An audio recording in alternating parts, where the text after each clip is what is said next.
বিজেপির অফিসে পুলিশের হানা, শুভেন্দু সুকান্ত একযোগে তুলোধনা করল মমতা বন্দ্যোপাধ্যায়কে। কেন্দ্রীয় শিক্ষা ও উত্তর পূর্ব অঞ্চল উন্নয়ন প্রতিমন্ত্রী সুকান্ত মজুমদার পশ্চিমবঙ্গের বাঁকুড়া জেলার বিজেপি অফিসে পুলিশি অভিযানের তীব্র নিন্দা করেছেন।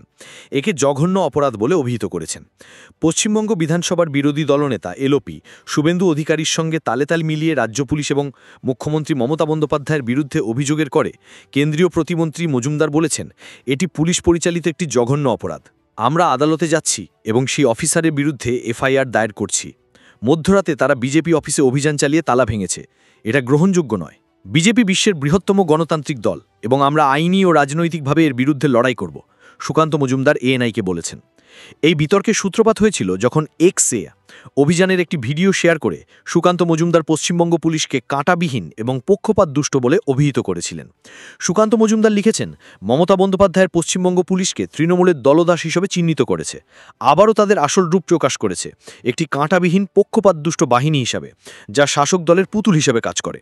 ঘটনাটি বর্ণনা করে সুকান্ত মজুমদার আরও বলেছেন, গত রাত্রে প্রায় 2টোর সময় খাতড়া এবং বাঁকুড়া থানার অফিসাররা চোর ডাকাতের মতো বাঁকুড়া জেলা বিজেপি দলীয় অফিসে ঢুকেছিল, অন্ধকারের আড়ালে গেট ভেঙে ভিতরে ঢোকার চেষ্টা করেছিল। তথাকথিত ক্ষমতার এই লজ্জাজনক প্রদর্শনের মুখোমুখি হয়েছিল আমাদের সাহসী বিজেপি কর্মী এবং স্থানীয় নেতাদের তীব্র প্রতিরোধ, যারা এই ভীরু ভয় দেখানোর কাজের বিরুদ্ধে দৃঢ়ভাবে দাঁড়িয়েছিলেন। মমতা পুলিশ কি এতেই পরিণত হয়েছে? বিরোধী কর্মীদের হয়রানি করার জন্য রাতের অন্ধকারে ঘুরে বেড়ানো, আসল অপরাধীদের দিকে চোখ বন্ধ করে? টিএমসির কুখ্যাত গুন্ডা অনুব্রত মণ্ডলের বিরুদ্ধে ব্যবস্থা নেওয়ার ক্ষেত্রে এই সাহস কোথায়? এটি সেই একই পুলিশ বাহিনী যারা টিএমসি গুন্ডাদের এবং তাদের আইন বিরোধী কাণ্ডের মুখোমুখি হলে ভয় পায়। মাত্র কয়েক সপ্তাহ আগে অনুব্রত মণ্ডলের একটি অডিও ক্লিপ প্রকাশিত হয়েছিল, যেখানে তিনি বোলপুরের ইন্সপেক্টর ইনচার্জকে অশ্লীল মন্তব্য করে তার স্ত্রী এবং মাকে লক্ষ্য করে ভয়ানক গালিগালাজ এবং হুমকি দিয়েছিলেন। তবুও কাঁটাবিহীন পুলিশ কি করেছে? কিছুই না। এক্সপোস্টে লেখা হয়েছে, তিনি অভিযোগ করেছেন যে মুখ্যমন্ত্রী মমতা বন্দ্যোপাধ্যায় দাঙ্গাকারীদের কাছে আত্মসমর্পণ করেছেন এবং দাঙ্গাকারীদের বিরুদ্ধে ব্যবস্থা নেবার পরিবর্তে রাজ্য পুলিশ দোকানে আশ্রয় নিয়েছে। কয়েকদিন আগে মহেশতলায় মমতা পুলিশের আত্মসমর্পণের ভঙ্গি কেউ ভুলতে পারে না। পাথর ছোড়া জিহাদিদের দিকে সাদা রুমাল নেড়ে রক্তাক্ত কাপুরুষ। সম্প্রতি মুর্শিদাবাদে হিন্দু বিরোধী সহিংসতার সময় যেখানে জনতা দোকানপাট ও বাড়িঘর ভাঙচুর করেছে, ক্রুড বোমা ব্যবহার করেছে এবং পুলিশের গাড়িতে হামলা করেছে, এই দুষ্কৃতকারীদের বিরুদ্ধে ব্যবস্থা নেওয়ার পরিবর্তে জিহাদি দাঙ্গাকারীদের মুখোমুখি হলে মমতা পুলিশ হয় দোকানে আশ্রয় নিয়েছে, শুভেন্দু অধিকারী পোস্ট করেছেন।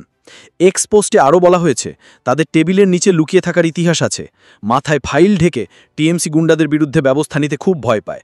পশ্চিমবঙ্গের জনগণ এমন একটি পুলিশ বাহিনীর চেয়ে ভালো কিছুর যোগ্য, যারা বিরোধী দল এবং সাধারণ মানুষের বিরুদ্ধে তাদের পেশি শক্তি প্রয়োগ করে। কিন্তু টিএমসির গুন্ডা বা অন্যান্য আইন ভঙ্গকারীদের মুখোমুখি হলে যারা টিএমসি দলের আশ্রয় থাকে, লেজ গুটিয়ে নয়। এটি আইন প্রয়োগ করা নয়, এটি জোকারদের মঞ্চস্থ একটি নাটক, যারা পশ্চিমবঙ্গের জনগণের সমস্ত শ্রদ্ধা হারিয়ে ফেলেছে।